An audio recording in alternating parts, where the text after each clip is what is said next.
ڕای بوو چون ئێمەش سەبارەت بە گیرۆگرفتەکانی کارەبایی هەرێمی کوردستان ئەوەیە کە حکوومەتی ئێستا دەبێ پلانێکی کارێزمای هەبی بوو ئەوەی کارەبای هەرێمی کوردستان بە شێوەیەکی جوان بنیاد بنرێەوە لە هەموو ڕۆیەکەوە هاوڵاتیانیش دەبێت هەماهنگ بن بە سەبارەت بە حکوومەت و بە هەموو ئەو ئاستەنگانێکەوە بۆ حکوومەت ئەدەینێ چونکە ئێمە ئەگەرێکە یەکێک لە خۆمان گڵۆپێک لە ماڵی خۆمان بکوژێنەوە دەبێ ماڵێکی تر ڕووناک بکەن.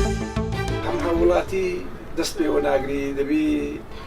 ئاگاداری بیتن و هەم حکوومەتیش مقەسیرە لە دابینکردنی کارەبا. پێم وایە ڕاگەیاندنەکانیش دەورەی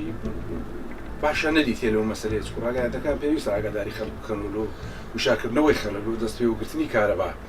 کارەبا مڵکی هەموو لایەکمانە هەموو لایەکمان دەبێت ئاگادار. من وەکی گەنجێک یعنی هەموو کەسێک کە حەزی لێیە